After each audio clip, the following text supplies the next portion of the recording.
Good afternoon, everybody. Welcome to our payroll update webinar. I hope you're looking forward to the next hour that we're going to take you through a number of topics and everything. And we've got a very select lineup of special people here to present to you. You've got me. I actually head up the employment tax team here at Francis Clark. I'm a director.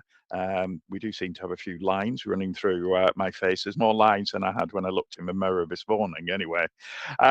We've also got Eve as head of payroll West, and we've got Beth as well as head of payroll East. So we've got a good representation. I am not, he sets out quickly at the beginning, a payroll specialist. I have a very good awareness of payroll, but mine's on the sort of employment tax side of things and that. But we'll between us all, we've got a wealth of knowledge, to be honest. And I know my years go back way too many of being involved in PAYE, payroll, and employment tax.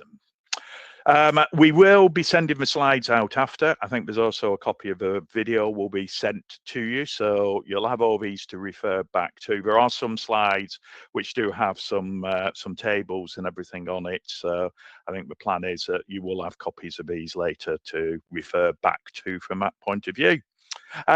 Next slide. What are we going to be talking about today? Hopefully what you're expecting. I'm going to start and cover off just some national minimum wage updates and reference to the changes. And then I'm going to cover a little bit around salary sacrifice as well and best practice, thinking about it from a payroll perspective as much as anything. I'm not going into deep technical sort of content around sort of minimum wage or salary sacrifice, but I just want to talk about some of the issues and everything at the moment. Then Eve is going to introduce you, if you're not already aware of it, about the new Fair Work Agency, which actually launches next week, April next week. And Eve's also going to talk through any recent legislative and regulatory updates, which I've struggled to get my tongue around this morning for that. And then Beth's going to come in at the end with best practices for the year end payroll accuracy at this time of year and everything for what is needed. And then we'll try and deal with as many questions and answers that we can get through, depending on how many you actually put in there. But one way or another, if we don't get the chance and we run out of time, we get to 1 o'clock, we will make sure that you're given, sort of the answer to any question and that you've posted.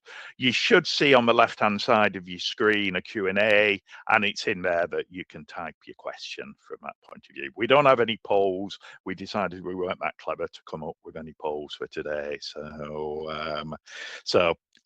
that's where we're going. So better start with me on national minimum wage, please. So we've got, I'm going to just say national minimum wage. We do strictly have minimum wage and living wage. So, but I think we all tend to just call it minimum wage from that point of view. We now have on the 1st of April, the next increase, significant increase.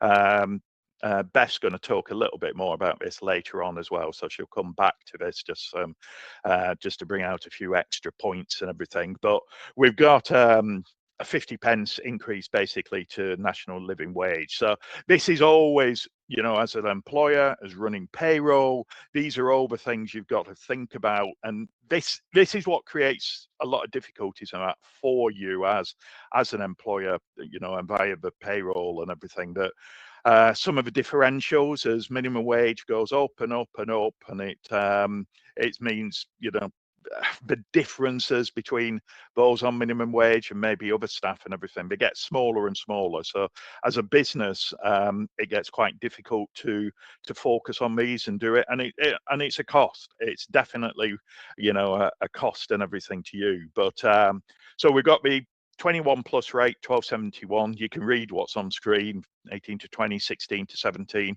We've got the apprenticeship rate as well, at £8 an hour. These are all gone up. They've all been increases. Percentage wise, the younger the ages of the your staff and everything, the bigger percentage increase that they've actually had. You can read into that what you want, I suppose, but it does mean sometimes employing some younger people, the rates of pay percentage-wise is a significant increase. And the apprentice rate, if I can get my words out again, is an interesting one because some people do get it wrong. I'll touch on this again in a minute, but I'll just mention while we've got this slide there that for anyone 19 and over, it only actually applies for the first year of the apprenticeship.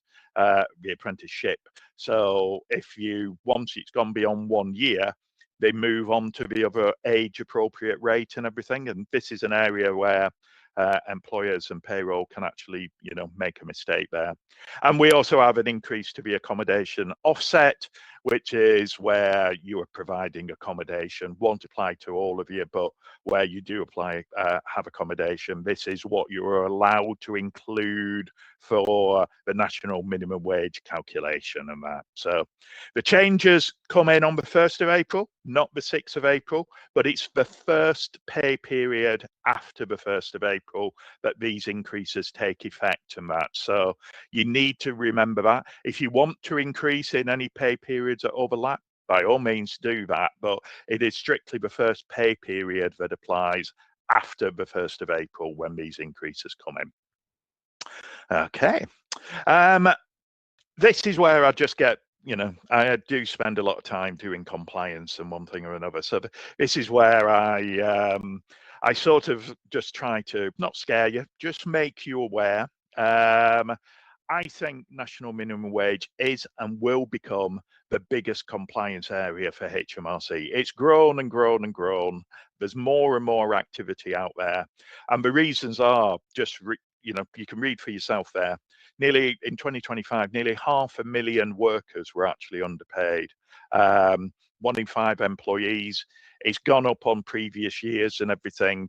And for salaried jobs and everything, 44% of those who are actually underpaid were in salaried jobs. So it's there.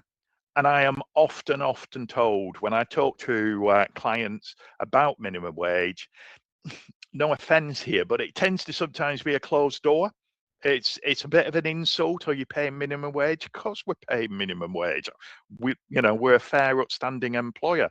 But that's not the issue. That's usually not what comes into this. So just moving to the next slide, thinking about it and that headline at the top there about where errors actually occur, that's not my quote, that's a quote from HMRC. And it is that the NMW rate is more than just a pay rate, it's a calculation. Only yesterday, we were doing a piece of due diligence work for a company that's a business that's being acquired. And they just came back saying, yes, we pay the minimum wage rate. Well, yeah, okay, you pay the rate, you pay the £12.71 as it's going to be, but what about the calculation and everything behind it? What about your salaried workers? A friend of mine who works in national minimum wage has come up with this about sweat calculations, which is where there's extra time being worked by salaried workers, but they're not actually being, are they being paid for every hour they're doing? They've got a fixed number of hours per year, they've got a fixed salary, but they do the extra 10 minutes here and 10 minutes there. And all of those are still due, even for a salaried employee who's paid the same amount every month. You've got to make sure if they're doing extra hours that they are paid for that. So you need to know your worker type. Are your workers timed work? Is it salaried? Is it unmeasured? Is it output? You can't make any decision on a calculation until you know the kind of workers that you've actually got. Just covered and just said that, contracted hours sometimes don't reflect the actual hours work. So you've got that employee who suddenly says, oh, I'll stay half an hour tonight, it's fine. For a salaried worker, have they actually been paid for that half an hour extra? It's worth thinking about it. If that happens across a number of employees and it happens a few times across a month and a year, suddenly this is where you get these minimum wage underpayments. Do you take deductions from them? Do they pay back some costs for uniforms, for training, maybe salary sacrifice? Anything that starts to reduce pay below minimum wage can have an impact and will have an impact on that minimum wage calculation. The unpaid working time, I've just mentioned right at the start the incorrect treatment for over 19s who are apprentices. Have you changed the rate after they've been on that apprenticeship for a year? And sometimes what we often get errors is you just fail to actually employers to do that uplift on the 1st of April, or it may be age related and doing the uplifts and the changes. Next slide. There we go. We're going to talk, Eve's going to talk about the Fair Work Agency, but I'll leave it to Eve to actually just cover and explain what's happening. But I think this is going to give further scrutiny and further compliance activity for minimum wage, a change and everything which is happening there. Minimum wage is also a weird one because it is all these nuances and all these little peculiarities and everything around minimum wage and that calculation, which affect, how people ending up not meeting minimum wage requirements. And it's often just mistakes. It is genuine mistakes that happen, but it's having that system and processes and everything to know that. The revenue, bless its little cotton socks, has actually now withdrawn its educational function. So you might get, as they progress around the country, and they have gone basically London and the southeast, they've gone up the east coast, they've gone a little bit across into the northwest. They're now currently working on a geographical area of Birmingham and the Midlands sort of thing. Yeah, you might be thinking where they could be heading next if they're coming down. They haven't been concentrating on the southwest area for quite a while. So they do work in geographical areas. They send out nudge letters now. But what they don't do, what they've taken out of the nudge letters is the educational. We'll talk to you if you've got a concern and we'll work with you to put it right. They will expect you to do it yourself. And it's a harsh regime. It's quite a long paragraph, this, but you've got penalties of 200%, not 100%, which is bad enough. They'll double anything that you've failed on minimum wage. And worse than that as well is this naming and shaming list. It only, quite timely, it came out last week. Some of you may have seen it. There's lots of people making references to it. You only need to have £501 of national minimum wage owed to an employee or a number of employees, and HMRC will happily put you on their name and shame list. So last week, if you didn't see it, there was 400 employers named on it. Big names on there: KPMG, which is a bit of a surprising one, Costa, Bupa, Hayes Travel, Norwich City Football Club. Apologies if there are any Norwich fans on, but they've all come up with errors. And like I say, sometimes it can be a few pound for one employee, but they've got 1,000 employees. That adds up significantly. £7.3 million was repaid to workers through this name and shame, through HMRC's activities. I think it was 60,000 employees who have been underpaid. And then £12.6 million in penalties were charged. So it's significant. And that's why it's really, really important to make sure that you actually get it right. Okay. And the final point, this is a happy, cheery bit, isn't it, to start it all off with. We'll get less doom and gloom, I think, as we go through. One of the things that employers don't actually realize is that where an error has occurred, say an error was identified for 24-25, and you think, oh yeah, the national minimum wage rate back then was X pounds, whatever it was a couple of years ago.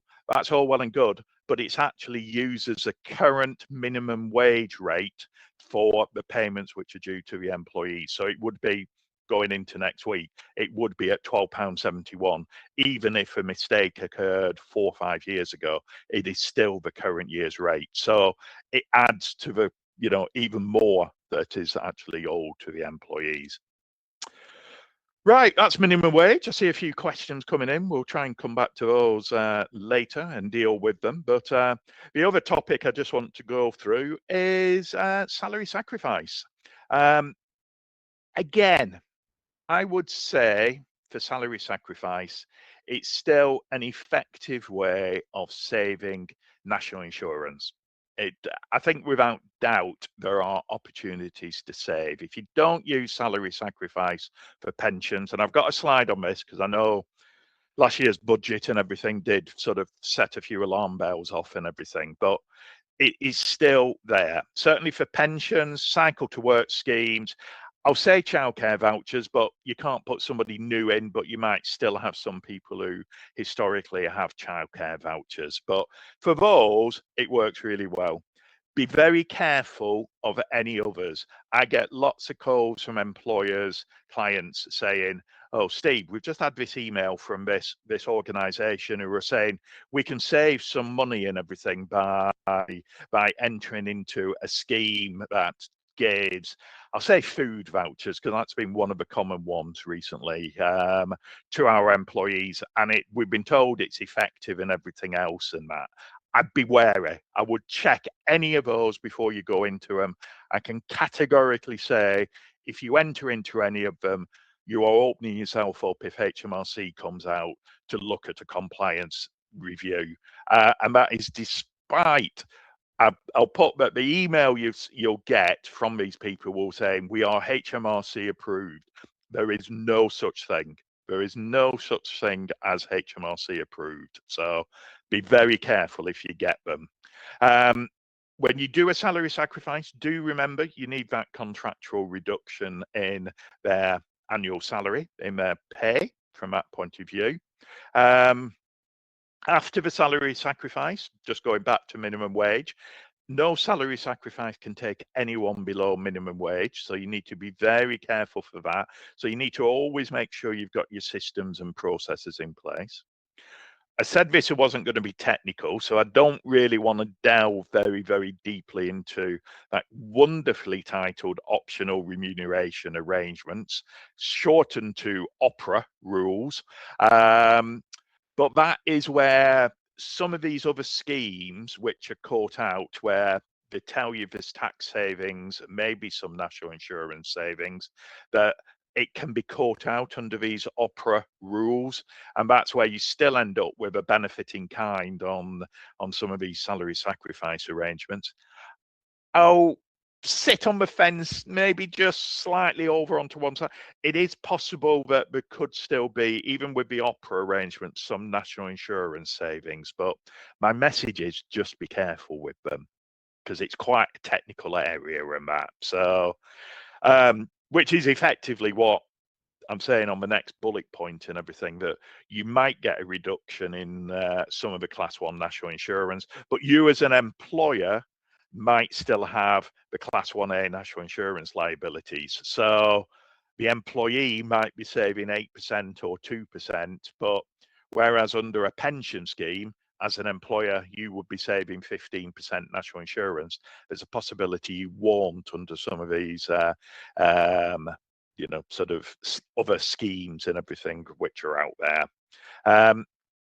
And I can't deny, though, even with salary sacrifice, with some lower paid staff, with the minimum wage increases and everything which are coming through, I can't deny that really salary sacrifice for some low, those employees who end up in that bracket, it is quite a difficult balance to get it effective and everything, just because really those minimum wage rates go up and you can't do a salary sacrifice, as I've said 2 or 3 times, that take you below those thresholds.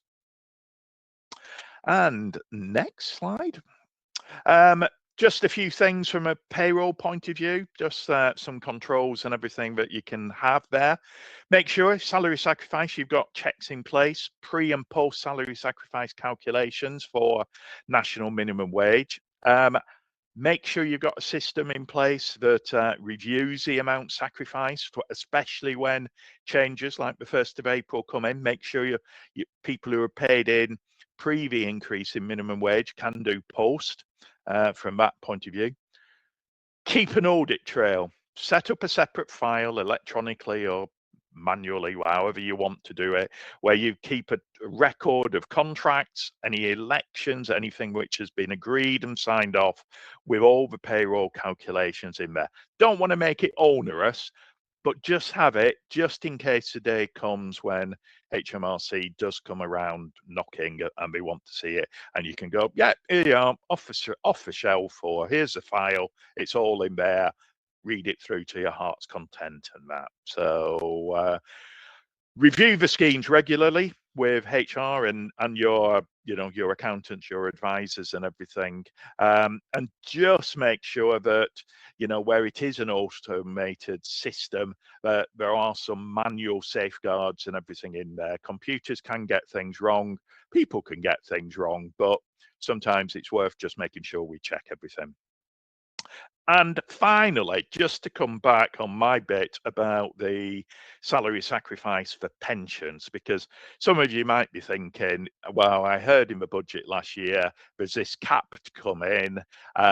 It's probably not worth it. We were thinking of salary sacrifice for pensions before, but we're not going to bother now because what's the point? Well, it's not coming in anywhere before April 29. This is where we're going to cap it at a maximum £2,000 to get the national insurance savings and everything that you tend to get under salary sacrifice arrangements. But it's not coming in until 2029. I'm sort of going to say I will be amazed if it does come in. We possibly will have a new government or a different government, or things will have altered. This has already been thrown back by the House of Lords, and they want that eligible amount to be £5,000. They want to exclude all basic rate taxpayers from it, and they don't want it to apply to small and medium. So they only want it to be the large employers out there who actually are caught under these changes. So I think we're a long way off. So my recommendation would be take the savings now, whatever they happen to be, still look at salary sacrifice. Let's not have the crystal ball and worry about something which is not going to come in for another 2 or 3 years. And we don't even know what the detail of it all is. It is still an effective way and the best way for you to save national insurance as a business and everything through the payroll. And it's just good. It makes sense and it often pays for itself as well. I think that was my last slide. So we're going to hand over to Eve. Come on, Eve, your time. Thanks very much, Steve. Thanks for that. Good afternoon, everyone. As Steve said earlier, I'm going to go through the FWA, which is the Fair Worker Agency. This is a new executive agency, and it represents one of the biggest reforms to enforcing employment legislation in the UK. From 7th of April, the FWA will officially begin operating as a single enforcement body. So this is merging existing organisations, which include HMRC's National Minimum Wage and Living Wage Enforcement Team, Gang Masters and Labour Abuse Authority, the Employment Agency Standards Inspectorate and Employment Tribunal. So all now going to be under one body. So what does this mean? It means that by consolidating these functions, the government aims to create a simpler, more coordinated system so both workers and employers have one clear place to turn to for support and enforcement. The reason behind this is that the enforcement of workplace rights is increasing. More employers are being fined for minimum wage breaches, that's what we've just heard from Steve, and more money repaid to workers. The FWA will strengthen this further by giving enforcement teams greater powers. So with complex minimum wage rules, as we've just heard from Steve, and more frequent checks, employers need to understand what's changing before April 2026. Especially now, as Steve said as well, HMRC has removed what was commonly known as the nudge letters and the support stage for previously allowed errors to be fixed without penalties. One significant change is that the FWA will also enforce holiday pay. It will be able to investigate holiday pay issues directly rather than being raised by, say, a trade union or an individual. It will take a proactive approach and issue penalties. The agency will also be able to enter workplaces and carry out investigations without needing worker complaint. This allows them to step in wherever they suspect there are issues. Their powers cover statutory payments such as holiday pay, minimum wage, and sick pay, as well as agency worker rights and modern slavery concerns. Penalties for underpayments can reach 200% of the shortfall and apply to breaches going back 6 years. Early payment discounts will still exist, but the consequences for non-compliance will remain significant. Going forward, the FWA is expected to expand its scope, taking on wider employment rights enforcement and supporting both employees and employers with growing requirements. So what's the key message here? With the increase in scrutiny and stronger enforcement powers, employers should review their practices, especially around, as we've heard, national minimum wage and holiday pay. HR, employment law, and payroll often overlaps. As we approach April 2026, good awareness, planning, and teamwork will be essential to reduce this risk. You really need to get this right. Next slide, please. So, legislation updates. So, this is what's not changing. However, important information to note, because there is a lot to the legislation that hasn't changed, but of course it's all the add-on things as well. So the personal allowance, this remains the same at 12,750, which equates to a basic rate tax code of 1257L. This rate was initially frozen until 2026. It then moved to 2028, and then in November 2025, the government extended this freeze to the 5th of April 2031. So this isn't changing anytime soon. However, please remember, though, although there's no uplift to the code, you do still need to remove any week one or month one indicators that were issued in 2025-26 tax year. They do not apply from April or from month one. If you do receive any P9 notifications from HMRC, and these are the notice to employer of employees tax codes, these must take precedent to the old tax code. So if you had somebody that was on 1257L and you have received a P9, this must be used from the 6th of April. There's no change to the employment allowance even, which allows eligible employers to reduce their annual NICS liability. However, please note eligible employers. There is certain criteria for this, which we don't have time to go into today because it is quite involved, such as if you're a public body or a one director company, and there's going to be a link at the end of the slides which will give you more clarity. However, the de minimis state aid rule and the 100,000 cap that was removed in 2025 remains so.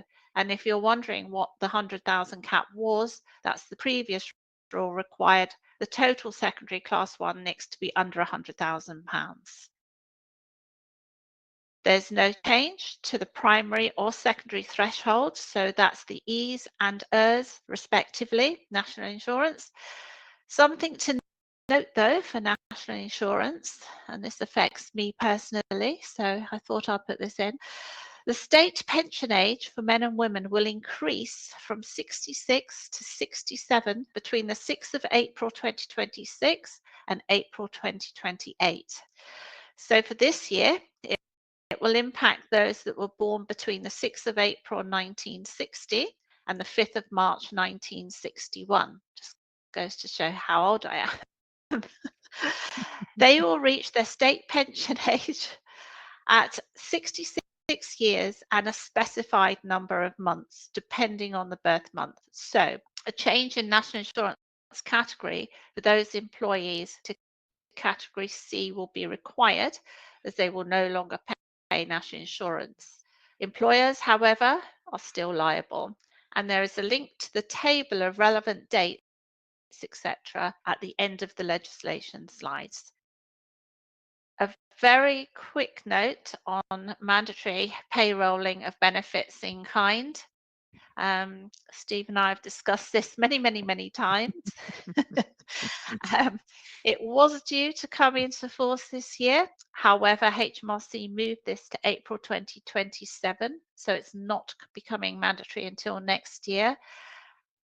Of course, you can still register early and get ahead of the game, but this needs to be done before the end of the current tax year. So if you want to register early for benefits in kind for your payroll, you need to do it before the 5th of April.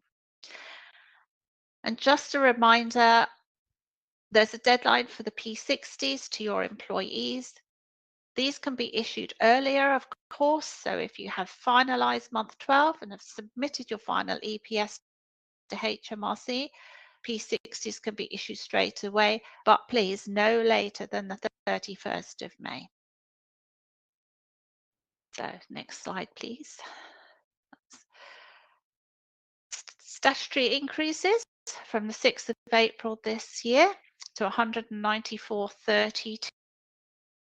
So as the slide says, this covers statutory maternity pay, adoption pay, paternity pay, shared parental bereavement pay, and neonatal care. It's increased to, as I said, 194.32 a week, which is 27.76 per day over a 7-day week. And of course, remember, employers can recover 92% of this. Or if you're a small employer, total class 1 NICs were 45,000 or less in the previous tax year, you can recover 100% plus a 9% compensation. So this is an increase on last year, so 109% in total. And of course, you recover this through your EPS, the employer's payment summary submission, which reduces your HMRC payment for the month.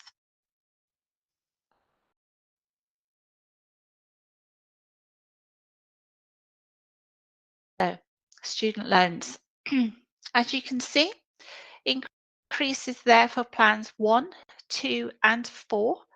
These plans have been around for a while now. Significant, though, is the freeze on plan 2, which has had the threshold frozen for 3 years to 29,385.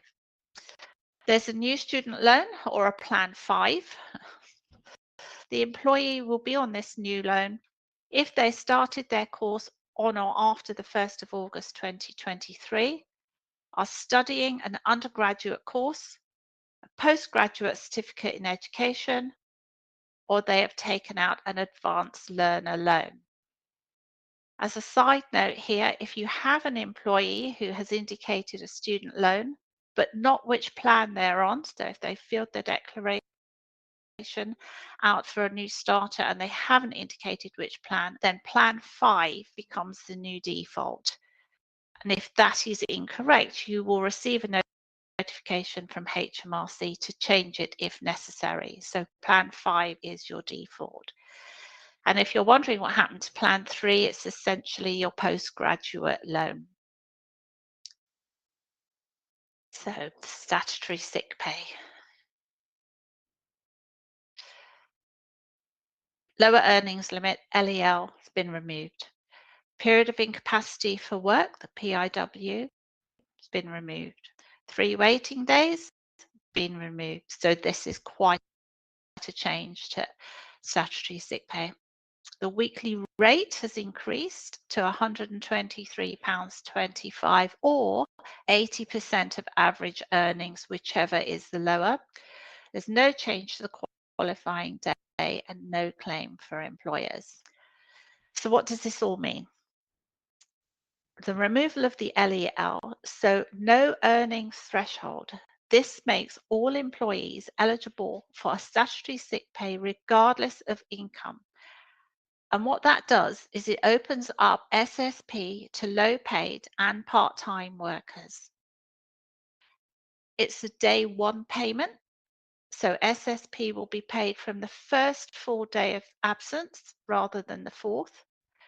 Previously, you required an employee to be absent due to sickness for at least 4 days, which included weekends. This in turn has had a knock-on effect to 3 waiting days, where historically the employee wasn't paid SSP for the first 3 days of sickness. It is from day one. There's a weekly rate calculation. The rate of SSP has increased, as we can see. However, there's a new requirement for a rate calculation, and this is because of the or 80% of average weekly earnings. So you'll now be required to work out the average weekly earnings based on the relevant period, which is usually the 8 weeks preceding the first day of sickness. And it's the lower of the two that is payable. Interestingly, what this means for an employee earning £129 per week, which is the new LEL for 26-27, who would previously have qualified for full SSP will now receive a lower weekly amount due to the 80% ruling. So although it does give part-time workers and lower paid employees SSP, it actually does affect somebody that would have got the full SSP because of that 80% calculation. There's no change to qualifying days. These are the days when employees is contract work. So SSP being a weekly amount of 123.25 or whatever makes up your working week. What changes is the daily rate. So for example, somebody working 5 days a week would be entitled to £24.65 per day, whereas an employee working 3 days a week would be entitled to £41.08. If you really want to be specific, it's £41.0833 per day, and so on and so forth. Don't forget, there is no reclaim. This is a statutory payment, so the government requirement to pay it, but there is no reclaim available, unlike your statutory maternity pay. There you have a chart of the different circumstances that could apply, because of course you may have employees that are on statutory sick pay during the transition dates. So do follow that chart to make sure you're compliant from the 6th of April. There's some different scenarios there that you need to be aware of. So there you have some links. More information on the Fair Worker Agency, student loans, SSP and national insurance categories for state pension age. And at the end of the presentation, as Steve said, there are some slide tables to the various thresholds, so you'll have them all there to refer back to. And now I think I hand over to my colleague Beth, who will take you through. Can I just ask a question on behalf of, not on behalf of me, but just on behalf? I think we might have a slight typo on the slides that we've got 12,750 as the actual new rate for personal allowances, but I don't think it's changed, does it? It says remains unchanged. It should, I think we've transposed the figure. It should be 12,570, shouldn't it? So not 12,750. So those eagle-eyed people who are awake at this lunchtime, you've all got a gold star. So Tom and Lindsay and a couple of other people who asked a question. Well done. Wow, that's that is eagle-eyed. So I apologise for that. These did get proofread, by the way, so I'm not totally to blame for that. No. Sorry, Beth, stole you up, but I thought we'd just no. Yeah. So, Beth, you take it from there. So thanks, Eve and Steve. Obviously, just going to be reiterating what's sort of been coming through this whole webinar, really. Just looking at why year-round accuracy really matters, and the best practices behind that. So, sorry, could we have the next slide, please? So, why accuracy really matters? Well, payroll problems rarely appear suddenly at year end. They tend to build up gradually during the year by small little issues that sort of go unnoticed, and then they end up turning into a bigger problem and a bigger compliance risk. You also then cause potential employee dissatisfaction or time-consuming corrections later on. So getting things right consistently reduces the risks, protects the firm, and avoids unnecessary disruption when reporting or audits come around. So it's all about getting the setup right. So could we have the next slide? Thank you. When we talk about getting the setup right, many payroll issues do tend to start with the onboarding the data.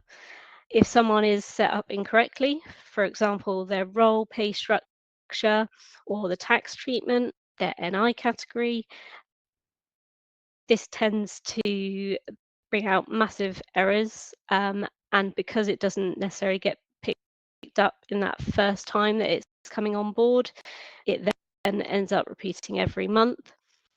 Fixing these sort of things early and picking them up is a good thing to do.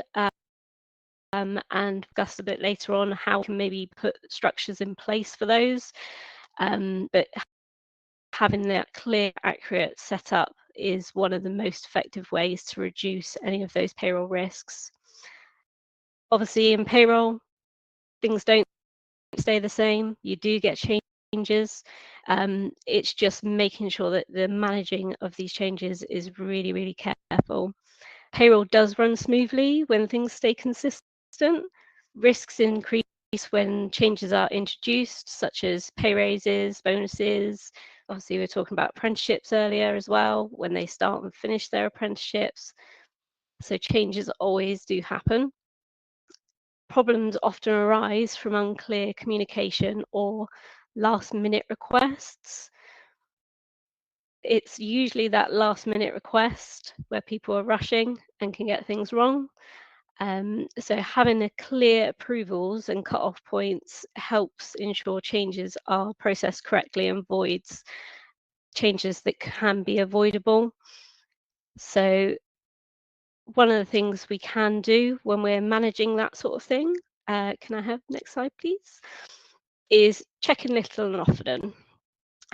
So regular checks can help bring warning signs to us early on.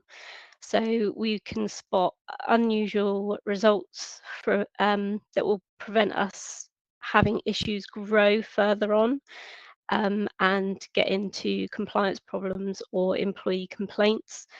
This also includes keeping up with changes in legislation. So thank you for giving us the legislation updates.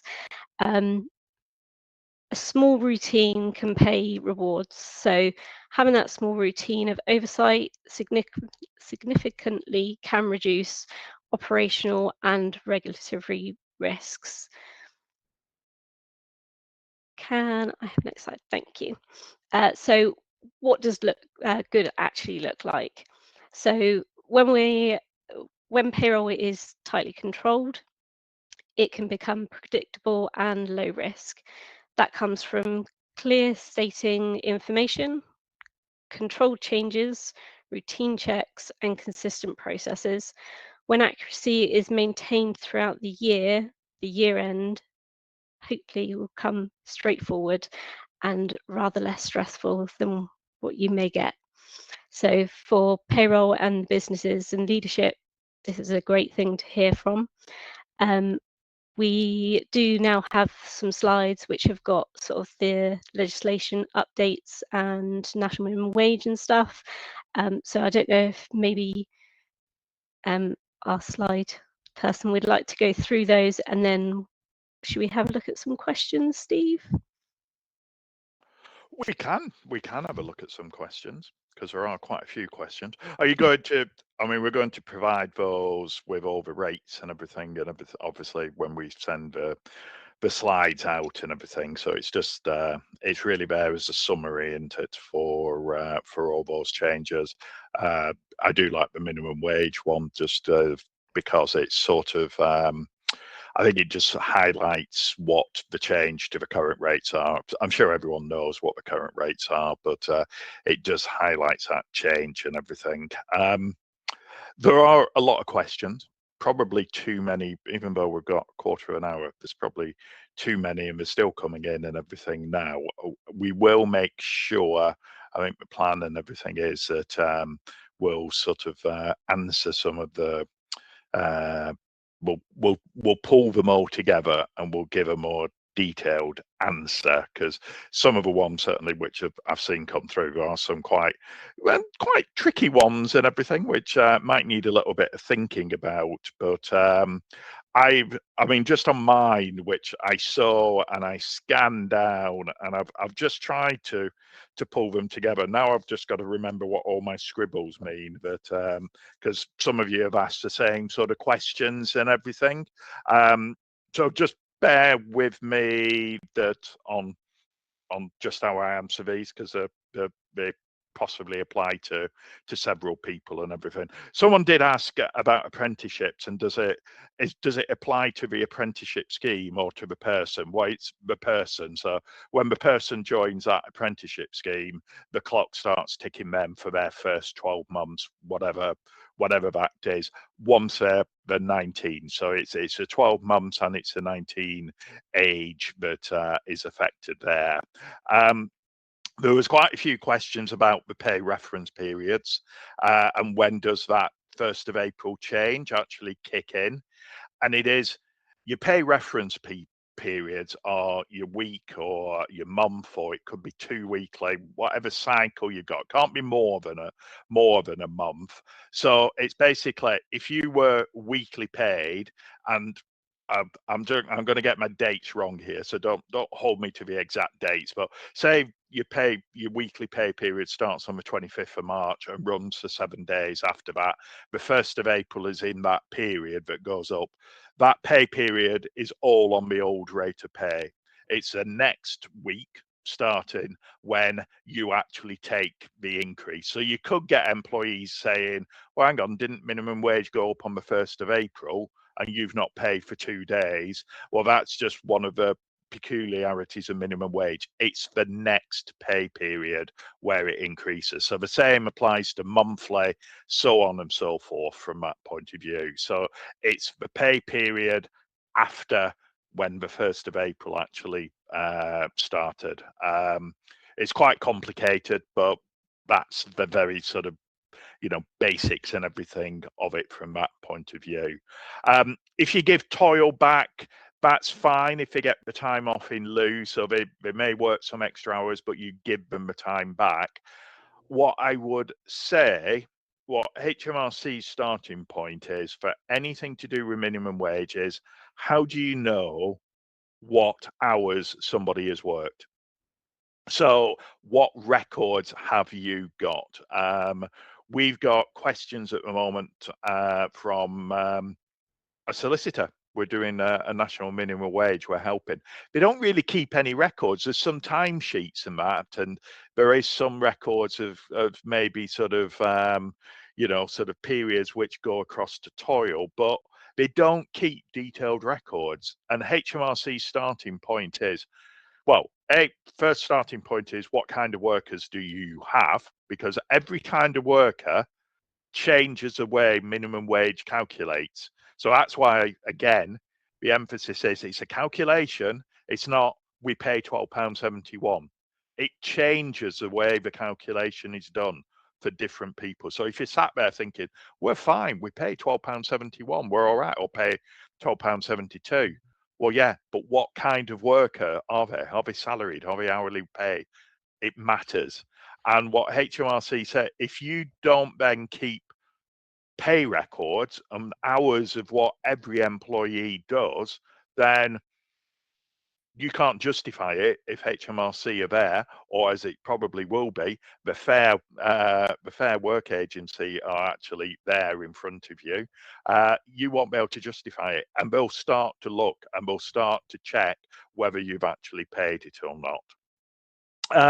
So records are very, very important, and yes, it's onerous. Yes, it's a pain in the backside. Yes, you've got so many records to already keep, but NMW, as we said right at the beginning, is such a challenging one and has such penalties and everything, and the name and shame that, yeah, if you don't do it, you could end up in problems and everything.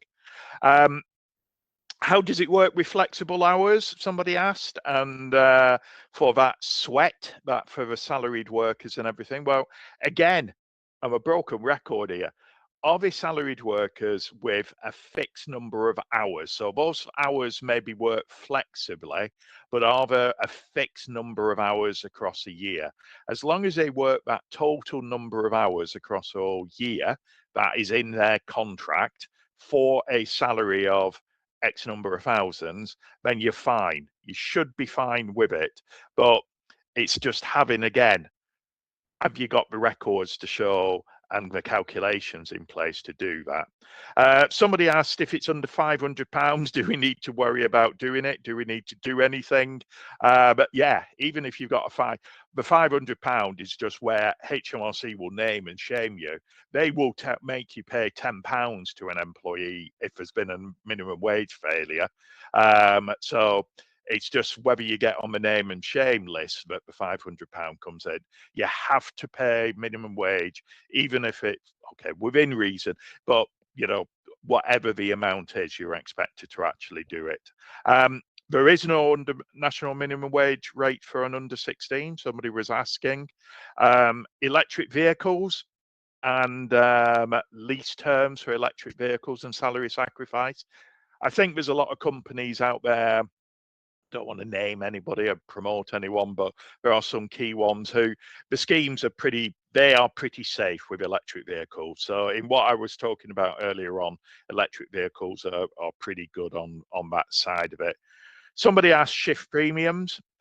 Again, what type of worker? So I can't answer the question without knowing what kind of workers they are. Are they time workers? Are they salaried workers? Are they unmeasured? Probably not output, but you need to know. You need to know what kind of your workers and everything are. There was a lot of questions. Auto-enrollment and salary sacrifice. Don't get the two confused. Just because you enter into an auto-enrollment doesn't mean you automatically do a salary exchange, salary sacrifice. They are slightly different, but you can set up under auto-enrollment, you can have a salary sacrifice scheme, but you need to make sure that, again, all the contracts are in place to say you'd reduce your pay to sacrifice into the auto-enrollment. Somebody did ask a good question. I want to. Was I suggesting earlier not clocking in early in order to not create overtime liability? And I can promise you that is not what I'm suggesting. That clocking in early depends whether it's voluntary and you've just got somebody who's turned up early and clocked in, or whether it's you're expecting your employees to be at their desk and working, or be at their piece of machinery. They've got a long walk. They've got to take their coat off and everything else. If you expect them to turn up 10 minutes before, HMRC minimum wage regulations expect you to pay them for that 10 minutes. If you have said you have to be here 10 minutes before, ready to start work at 9 o'clock, you've told them that they've got to do, so you've to pay them for that 10 minutes. A very well large known high street brand quite a few years ago now got well and truly stung for all its employees that they expected to turn up early to do a little bit of a security check before and after, and it ran into, well, tens of thousands of pounds were actually owed, and it's quite an old case now. So yeah, you need to be very careful over clocking in and clocking out. But be careful if you take it away, which is not what I'm suggesting to do. If HMRC comes out, they will talk to your employees. And if your employees say, well, we have to turn up 10 minutes early, then you've got a problem. You do have a problem. What other questions do we have? I haven't done all of them, but I've just tried to pull them together. We do have some questions. Eve, did you see some of the questions which had come your way? Do you want to pick up on any of them? So there's one question. Does this mean if someone has just 1 or 2 days, they have to be paid sick, they have to be paid SSP? Yep, absolutely. It's a day one right now. So regardless of 1 day, 2 days, 10 days, SSP starts immediately. I did see another one. The PIW, so the period of incapacity for work, is removed. Yes, so previously you had to have a period of incapacity for work, which then led on to your 3 waiting days. So your employee wouldn't be paid for the first 3 days of sickness. That's fallen away again. It is a day one right. I'm not sure. So there's another one, a couple of questions. Presumably with the new periods of sickness and payment from day one, there is no longer a linked period to consider, and are there any changes to the 28 weeks allowance? No, that hasn't changed at all. There's definitely your same linked periods, and definitely it's still only your 28 weeks that it's payable over. It is simply your pay period. So if you're sick on day one, you get paid from day one and so on. The rest of it stays the same. Okay. I don't think that think was. Beth, I don't think you've had any, Beth. Sorry. That's all right. I'm happy with that. don't want to feel left out. We're coming to the end anyway. I just thank you. There is one more there, All right, Steve, go on. about Right, go for sick notes, fit notes. Are they required for SSP? You can still self-certify for SSP for 7 days. After 7 days, then you would require a sick note or a fit note from the doctor. Anything beyond that, but for the first 7 days, yeah, that's fine. Is that it? Coming towards the end, but yeah, I think there's just one more there. Sorry, a team member works 4 hours. They're coming in at the bottom. Yeah. 4 hours a day for 5 days. Are they entitled to full SSP each week? Yes, absolutely. Yeah, we've had more questions come in, but we'll try and pick up and we'll try and give you a summary and everything for all the questions in some way or other and get them, because I know I haven't answered every question. I've tried to, like I say, I tried to pull them together, and he's been a little bit more sort of precise. I was sort of just trying to gather everything into one place. I just want to say thank you to everyone. Thank you to all of you for listening. We had about 300 people registered, and I think we peaked at about 182-ish during the actual webinar, which I think it shows the importance of issues around payroll and what you all do with payroll and your payroll teams. It shows the critical, and I think with a lot of tax and everything that sometimes we look at things in the future and everything where payroll is real time now, literally real time, and it's easy to get things wrong through no fault of anybody's, just because things are very complex. I mean, the changes to the SSP rules coming in, it might be under a few people's radar. Again, it's additional cost because now you're paying SSP to everyone because that lower earnings limit has gone. So whereas before you had to trigger the lower earnings limit, it's now far wider.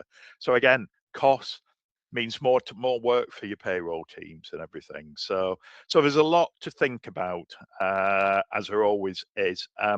If you've got any questions, do come back. Our contact details were on the earlier slide. Do come back to me or to Eve and to Beth and everything. So we're more than happy to try and help and pick up on a few things. And if we're here to support as well. So whether we act as your advisors at the moment or you're looking to move advisors, we're always willing to have those discussions. And it's 1 o'clock, so I think that's the end. Thank you to everybody. Well done team, and we'll look forward to seeing you all in the future. Thank you very much, everyone. Thank you. Cheers, bye.